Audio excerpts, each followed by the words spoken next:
안녕하세요. 장기영 교수님. 이게 먼 길까지, 바로 옆 연구실에서 여기로 오기로 하셨지만 아주 먼 길까지 기꺼이 와주셔서 정말 고맙습니다. 반갑습니다. 이렇게 불러주셔서 감사합니다. 간단한 좀 본인 소개를 해야 좀 시청자분들한테 크게 도움이 될 것 같아요. 네. 안녕하세요. 저는 우송대학교 작업치료학과의 교수로 재직하고 있는 장기연입니다. 작업치료에 인연을 갖게 된 거는 1981년 제가 대학교에 입학하면서부터니까 지금 한 43년째 된 거라고 볼 수가 있겠네요. 저는 연세대학교 원주의과대학 보건학과에서 의학기술학 전공으로 작업치료와 물리치료를 같이 전공을 했고요. 졸업한 이후에는 연세의료원에서 16년 동안 작업치료사로 일했고 2001년에 우송대학교 작업치료학과가 생기면서 부임해서 현재까지 근무하고 있습니다. 거의 뭐 경력이 거의 끝장이라고 봐야 되겠는데요. 심지어 81년이면은 제가 태어나기도 전에 엄청난 시간 동안 작업치료에 입문하셔가지고 지금까지 달려오셨네요. 그러면 아무래도 81년 그 당시에는 지금보다는 작업치료가 덜 알려졌을 것 같은데 그때 당시에 이 학과를 선택했던 어떤 계기나 이유가 있을까요? 그렇죠. 그 당시에 작업치료를 아는 사람은 뭐 전국에 몇 명 없었을 거라고 저는 생각을 하는데요. 제가 대학에 입학할 때는 보건학 중에 이제 그 보건학과에 여러 가지 전공이 있는데 앞으로 이 분야가 우리나라가 이제 발전하면서 굉장히 유망한 분야가 될 것이다라는 그 주의 권유로 제가 입학을 했고요. 들어와서 공통 과목들을 이제 보건에 관련된 거를 배우고 2학년 2학기 때 이제 전공을 선택하게 되었는데 그때 작업치료에 대해서 알게 되었고 작업치료는 특히 다른 분야랑 더 다르게 훨씬 불모지이고 앞으로 개척할 수 있는 그런 분야겠다라는 생각이 들어서 선택을 하게 되었습니다. 선택이 제 생각에 너무 탁월했던 것 같아요. 맞습니다. 좋습니다. 그래 85년부터 연세의료원에서 일을 하게 됐다 하셨는데 그것도 이렇게 되게 자연스럽게 들어가게 된 건가요? 아니면 어떻게 된 건가요? 네, 그 당시에 이제 연세의료원은 그 연세대학교 100주년 기념 사업으로 재활병원을 이제 짓기로 되어 있었기 때문에 그 치료사들을 굉장히 많이 고용할 거라고 생각이 들어서 준비를 하고 있었죠. 그래서 연세의료원에 들어가게 되었습니다. 굉장히 전략적으로 또 그러시네요. 잘 맞아 떨어진 것 같습니다. 무려 16년간 제가 수많은 교수님들 상대해 봤지만 그 소위 말 임상 경력이 대학병원에서 10몇 년간 이렇게 계신 분들을 거의 사실 뵙지를 못했는데 임상 경력뿐만 아니라 교수로서 또 경력도 정말 대단하신 것 같습니다. 그러면 이제 어쨌든 16년간 연세의료원에 있었으니까 분명히 가장 보람되고 또 기억에 남고 이런 일을 했을 때 정말 작업치료사로서 긍지와 어떤 감격을 느꼈다 이런 경험이 있을 것 같아요. 혹시 하나 소개해 주시겠어요? 네, 저 연세의료원은 그 당시 지금도 그렇지만 국내에서 가장 큰 그리고 가장 시스템이 좋은 그런 재활병원이었는데요. 저는 그 아동 분야하고 성인 분야를 반반 정도씩 7년 반, 7년 반 거의 뭐 한 8년 정도씩 근무를 했습니다. 그래서 이제 양쪽 분야 다 굉장히 저에게는 보람 있고 여러 케이스들을 만나면서 이제 그런 걸로 기억이 되지만 그 중에서도 특히 기억에 남았던 기억에 지금도 남아 있는 경우는 이제 아동에 관련된 그 에피소드였던 것 같아요. 지금은 이제 학생들이 실습을 나가면 여러 신드롬 환자들을 이제 보곤 하고 이제 그런 것들을 이제 여러 신드롬 환자들을 보고 이렇게 치료하는 것들을 봤다 이렇게 얘기를 하는데 그 당시만 해도 지금으로부터 한 30년도 더 전이기 때문에 잘 알려지지 않은 여러 염색체 이상 아동들이 많았어요. 그래서 이제 발달이 지연됐지만 왜 그런지 구체적으로 밝혀지지 않은 그런 아동이었는데 발달 지연을 이유로 해서 이제 치료실에 왔거든요. 그 당시 그 아이를 데리고 온 어머니가 얘는 발달이 느리고 말도 못하고 그러니까 언니가 있는데 언니가 얘를 밉다고 같이 안 놀아줘요.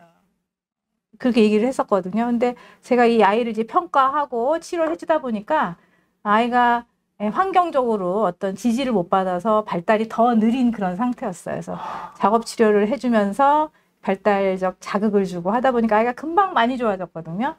그래서 너무 예쁘고 너무 기특하고 이렇게 느꼈는데 엄마가 또 저에게 와서 하는 얘기가 얘가 발달도 느리고 말도 못하니까 언니가 동생 취급도 안 하고 그랬었는데 이제는 예뻐해 준다는 거예요. 이제는 얘가 말도 하고 발달이 막 잘 돼서 어느 정도 이루어지고 막 나날이 달라지는 게 보이니까 언니가 예뻐해주고 동생으로서 이렇게 받아들인다 이런 얘기를 들으면서 그때 이렇게 그 장애가 있어서 가족으로서 잘 수용되지 못하는 아이가 내가 치료를 해줌으로 인해서 이렇게 어떤 가족의 일원으로서 잘 받아들여지는 이런 상태. 그 얘기를 들었을 때 제가 치료사의 그 경력이 한 2, 3년 됐을 때였는데 굉장히 뿌듯한 걸 느꼈습니다. 내가 이런 의미 있는 일을 하는 직업이구나. 가족으로 여겨지지 않던 장애가 있는 아이를 가족으로서 수용될 수 있게끔 하는 그런 의미 있는 일을 하는 그런 직업을 내가 갖고 있구나라는 부분에 있어서 굉장히 뿌듯함을 느꼈고요. 지금도 생각이 나요. 그 아이가. 그러면은 적어도 지금 몇 년 지났을까요? 35년 정도는 적어도 그렇죠. 지금 더 지났을 것 그 같은데요. 아이는 지금 거의 40에 가까워졌겠네. 궁금합니다. 정말 그렇게 감동적인 또 이야기를 또 들려주셨어요. 어쨌든 작업치료사가 적절한 분석을 통해서 한 가정, 한 사람의 완전한 그 삶을 바꿔놓은 그렇죠. 엄청난 감동적인 이야기네요. 가족의 일원으로서 아이를 받아들이게끔 했다는 점에서 굉장히 저도 뿌듯하고 이런 부분에서 기여를 충분히 할 수 있는 좋은 직업이구나. 그 스스로 제가 저에 대해서도 자부심을 갖게 된 그 계기였던 아주 기억에 지금까지 남는 그런 그 케이스였던 것 같습니다. 너무 좋은 일을 하고 있는 게 바로 작업치료사라는 걸 다시 한번 확신하게 되는 일인 것 같아요. 그러면 그렇게 바쁘게 또 지내시면서 분명히 대학원을 또 진학하신 걸로 알고 있는데 언제 진학하셨고 어떤 계기로 또 대학원을 또 공부하시게 된 건지 궁금합니다. 저는 워낙에 작업치료에 아주 초창기 세대이기 때문에 학부를 졸업하고 나서 작업치료로 전공이 된 것은 아마 그 한 10몇 년 후였던 걸로 알고 있습니다. 그래서 보건학 전공으로 제가 졸업하자마자 그 연세의료원에서 근무하면서 주경야독을 했고요. 석사를 87년도 8월에 땄고요. 그때도 이제 뇌성마비 아동에 대한 그런 연구를 했습니다.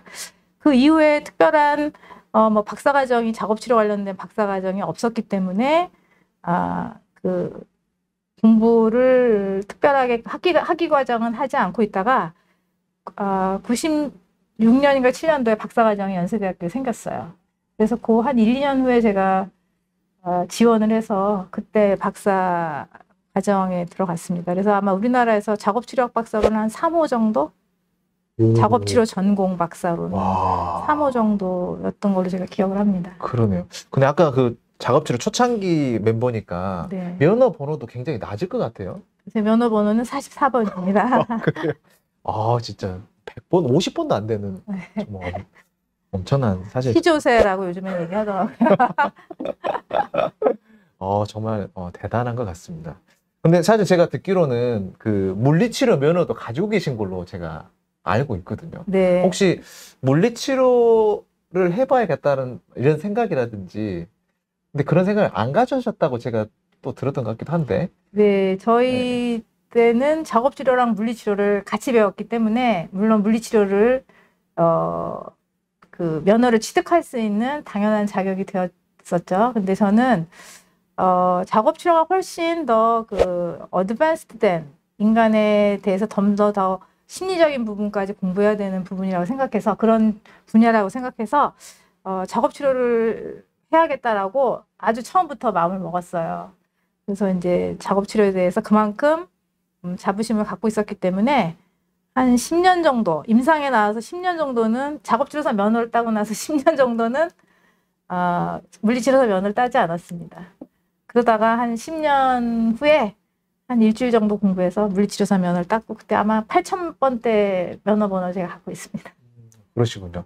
어쨌든 그 물리치료 면허를 갖고 있음에도 불구하고 작업치료에 대한 사랑, 또 애정, 또 그다음에 사명감, 또 그다음에 거기서 오는 만족감 이런 것 때문에 작업치료사로서 43년간이나 지금까지 달려오신 거 보면은 진짜 작업치료라는 직업이 정말 너무 아름답고 좋은 직업, 또 학생들이 또 많은 분들이 관심을 갖고 이것을 전공으로 선택해야겠다는 마음을 좀 갖게 만드는 좋은 얘기였던 것 같습니다.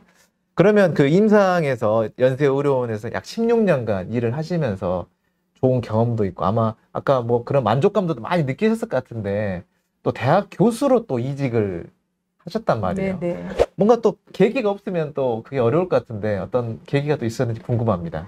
저는 사실은 작업치료사로서의 그런 생활이 굉장히 만족스러웠고요. 굉장히 의미가 있는 일이라고 생각을 했습니다. 그 클라이언트들에게 어떤 삶을 리디자인 해주고 그들이 다시 살아나갈 수 있도록 하는 여러 가지 방법을 같이 고민하고 그것들이 이루어질 수 있도록 도와주는 그런 분야의 전문가라는 면에서 굉장히 제가 하는 일에 자부심을 갖고 있었어요. 그렇지만 제가 박사학위 과정을 들어간 이유는 뭐 제가 꼭 교수를 하기 위해서가 아니라 작업치료에 대해서 좀 더 많이 알고 연구하고 싶다라는 마음이 사실은 더 강했습니다. 그래서 이제 학위 과정을 하는 중에 그때 이제 작업치료학과가 많이 생겨나기 시작을 했고요. 그러다 보니까 그 학위 과정을 하는 것에 대한 사람들의 기대가 당연히 교수로서 또 후학을 양성하는 게 필요하지 않겠느냐. 그렇게 얘기를 해서 저는 작업치료사의 생활도 너무 좋았지만 후학을 양성하는 것도 그 시점에서는 굉장히 필요하기 때문에 이것도 한번 해봐야겠다 하고 해서 작업치료 교수로서의 또 길을 걷게 된 것 같습니다. 네. 훌륭한 목적을 가지고 또 목표를 가지고 지금까지 또 잘 달려오신 것 같습니다. 그러면 교수로서 일할 때도 분명히 만족감과 또 성취감도 있었을 건데 혹시 기억 남는 또 에피소드가 있을까요? 저는 초창기에는 굉장히 엄격한 교수였던 것 같아요. 임상에서 이 정도는 작업치료사가 지식을 갖고 있고 이 정도의 태도를 갖고 있어야 된다라는 그런 기준을 학생들한테 적용했기 때문에 굉장히 무서운 교수님 이렇게 나중에 얘기 들어보니까 그렇게 학생들이 얘기를 했다고 하더라고요. 그래서 이제 시간이 좀 지나면서 내가 너무 애들한테 학생들에게 너무 하쉬하게 한 거 아닌가 하는 생각을 했는데 졸업생들 초창기 2000년대의 졸업생들을 만나면 저희 이런 피드백을 줍니다. 교수님이 그때 작업치료에 대해서 이렇게 자부심을 갖게 해주고 이 정도는 자격을 갖춰야 돼라고 해서 그렇게 엄격하게 가르쳐 주신 덕분에 저희가 이렇게 나와서 잘할 수 있었습니다라고 얘기를 했을 때 사실은 너무 무서운 교수로서 이렇게 인식되는 거에 대해서 내가 잘못했나 이런 생각도 있었는데 지금은 그런 피드백을 받을 때 내가 내 생각이 그래도 틀리진 않았구나 이렇게 안심하고 흐뭇한 마음이 들기도 하죠. 그 목격 증인이 지금 바로 옆방 강미영 교수님이 바로 목격 증인이 바로 옆에 계신 것 같은데 제가 한번 나중에 체크 한번 해보도록 하겠습니다. 그것도 그렇고요.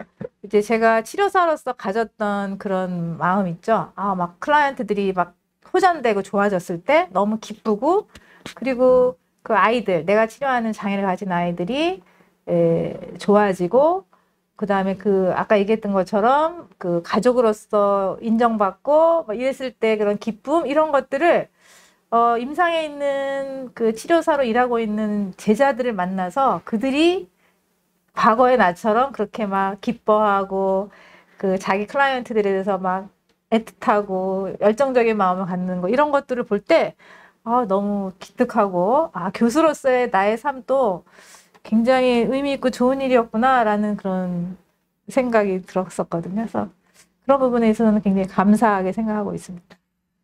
이 장기영 교수님이 이 작업치료에 안 계셨으면 정말 작업치료가 큰일 났을 것 같은 그런 생각이 들어집니다. 다른 훌륭하신 분들도 많이 있습니다. 네. 자, 그럼 다음 질문 드려볼게요. 그럼 작업치료사로 일해 볼 수 있도록 좀 진로를 고민하는 학생들도 많이 있을 거고 네. 또 아무래도 진로다 보니까 학부모들도 이제 관심이 있을 것 같은데 그들에게 좀 해주시고 싶은 말씀 혹시 있으실까요?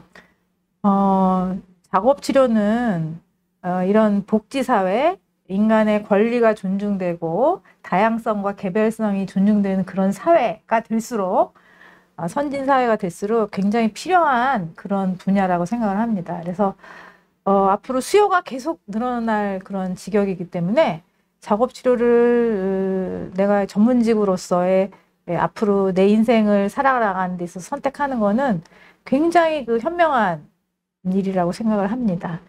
수요도 많아지고요. 일 자체가 굉장히 의미 있고 보람된 일이기 때문에 저는 이제 학생들한테 이렇게 얘기를 하죠. 내가 전문직으로서 내 일도 하지만 보람도 느낄 수 있는 일거양득의 그런 직업이다. 좋은 일이다. 빛과 소금과 같은 일이다. 이렇게 얘기를 하고 있습니다. 진짜 말씀하신 것처럼 보람과 어떤 전문직을 겸할 수 있는 네. 정말 몇 안 되는 네. 정말 좋은 직업이라는 것, 또 일이라는 거를 다시 확신하게 됐네요. 오늘 이렇게 인터뷰에 기꺼이 응해 주시고 또 이렇게 좋은 말씀 많이 해주셔가지고 큰 도움이 됐습니다. 아닙니다. 좀 이렇게 재미있게 잘 얘기를 했어야 되는데 너무 진지한 얘기를 했나? 그래서 약간 걱정이 되긴 하는데요. 그래도 제가 이렇게 얘기하면서 저의 그 작업치료사로서, 작업치료 교수로서의 그 허스토리를 뒤돌아볼 수 있는 시간이었던 것 같고요.